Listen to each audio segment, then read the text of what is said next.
ব্যস্ত মানে আচলতে আমি মেচিন হৈ আছোঁ আটাইখিনি মানুহ জীৱন নিৰ্বাহৰ প্ৰক্ৰিয়াবোৰত আমি ব্যস্ত হৈ থাকিবলগীয়া হৈছে কৰ্ম কৰি থাকিবলগীয়া হৈছে এটা মহা শূন্যতাই বিৰাজ কৰিছে প্ৰত্যেকজন মানুহৰ ভিতৰত প্ৰত্যেকজন মানুহৰ বুকুত আৰু মই গলিতা বুলি মাতিছিলোঁ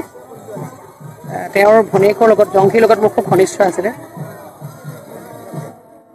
এনেধৰণে ইমান অকল্পনীয়ভাৱে হেৰাই যাব বুলিতো কেতিয়াও কল্পনাও কৰা নাছিলোঁ আমি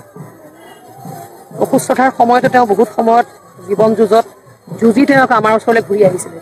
কিন্তু এনেধৰণে এখন বাহিৰৰ দেশত গৈ তেওঁ আমাৰ মাজৰ পৰা হেৰাই যাব এটা ডাঙৰ ৰহস্য হৈ আছে আমাৰ কাৰণে প্ৰত্যেকজন অসমীয়াৰ কাৰণে আৰু চাগে জুবিন গাৰ্গ জীয়াই থকা সময়ত অসমৰ মানুহে আছিলে তেওঁ সাংঘাতিক অনুৰাগী আছিলে তেওঁৰ শুভাকাংক্ষী বহুত আছিলে কিন্তু ক'ৰবাত তেওঁ কায়িকভাৱে হেৰুৱাৰ পিছত কিন্তু আমি পদে পদে অনুভৱ কৰিছোঁ তেওঁ আচলতে কি আছিলে আমাৰ কাৰণে শূন্যতাটোৱে প্ৰত্যেকজন অসমীয়াক ইমান বহুত খুলিয়াইছে আজি সেইকাৰণে দেখিছোঁ এই সমাধি ক্ষেত্ৰ পৰিৱৰ্তিত হৈছে এখন তীৰ্থস্থানলৈ নামঘৰলৈ এই মানুহৰ যিখিনি তেখেতৰ প্ৰতি হাবিয়াস তেখেতৰ প্ৰতি যিখিনি হেঁপাহ কানি কানি মূৰ্ছা যোৱা নিচিনা হৈছিলে মানুহ কম কথা নাই এজন তেজমহৰ মানুহৰ কাৰণে সম্ভৱ নহয় কিন্তু ভাবিবই নোৱাৰোঁ আমি কেতিয়াও কিন্তু সেয়া জুবিন গাৰ্গৰ কাৰণেহে সম্ভৱ তেওঁ যিখিনি অসমৰ মানুহক দি থৈ গ'ল তেওঁ জীৱিত অৱস্থাত কম সময়ত সেয়াই তেওঁ এতিয়া প্ৰতিদান পাই আছে অসমীয়া মানুহৰ পৰা আৰু এতিয়া প্ৰতিনিয়ত আমাৰ প্ৰত্যেকজন মানুহৰ এটাই কথা যে তেওঁ যিহেতু খুব অকল্পনীয়ভাৱে আমাৰ মাজৰ পৰা হেৰাই গ'ল তেওঁনো কেনেকৈ হেৰাই গ'ল কি ধৰণে গ'ল কিয়নো হ'বলগীয়া হ'ল এনেকুৱা ধৰণৰ ঘটনাবোৰ এই সত্যখিনি আমাক প্ৰকৃত তথ্যখিনি আমাক লাগে আৰু আমি প্ৰত্যেকজন মানুহ দুখত ম্ৰিয়মান হৈ আছোঁ কিন্তু তেওঁৰ পৰিয়ালটোৰ ভিতৰত কি হৈ আছে কি আন্দোলন চলি আছে মনৰ ভিতৰত চাগে আমি কেতিয়াও কল্পনা কৰিব নোৱাৰিম গতিকে গৰিমাৰ লগতো যথেষ্ট মোৰ ঘনিষ্ঠ যোৱা পৰহি গৰিমাই যেতিয়া ইয়াত আহি কান্দি কান্দি ক'বলগীয়া হৈছে জাষ্টিছ ফৰ জুবিন গাৰ্গ আপোনালোকে লিখক কম কম দুখৰ কথা নাই আমাৰ কাৰণে কম লজ্জাৰ কথা নাই আমাৰ কাৰণে এগৰাকী নাগৰিক হিচাপে গণতান্ত্ৰিক দেশখনত যেতিয়া আমি বাস কৰিছোঁ গতিকে আমি ন্যায় ব্যৱস্থাৰ ওপৰত আমি আস্থা ৰাখিবলৈ বাধ্য মাত্ৰ এটাই অনুৰোধ ক্ষিপ্ৰতৰ হওক অতি সোনকালে সত্যটো উদঘাটন হওক কাৰণ এই সত্য উদঘাটন নোহোৱালৈকে কোনো শান্তিত জীয়াই থাকিব নোৱাৰিব আমি উশাহ লৈ আছোঁ কিন্তু আমি জীয়াই থকা নাই কোনোজন মানুহ গতিকে অতি সোনকালে এই তথ্যটো উদঘাটন হওক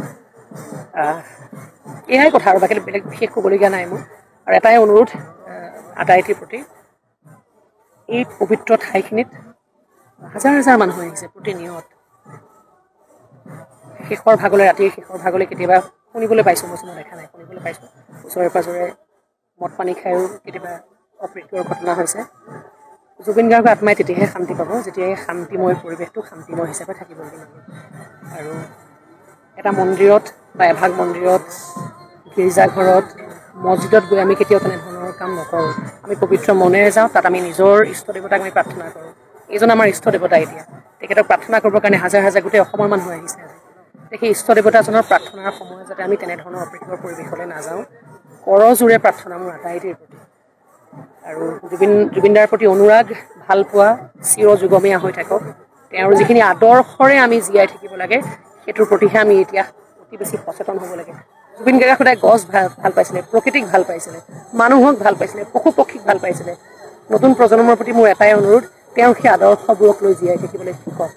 এই যে তেওঁ জাতি ধৰ্ম বৰ্ণ নিৰ্বিশেষে মানুহক মানুহ হিচাপে একতাৰ জৰিয়তে বান্ধ খুৱাই থৈ গ'ল তেওঁৰ কায়িকভাৱে আমাৰ মাজৰ পৰা নাইকিয়া হোৱাৰ পিছত যিটো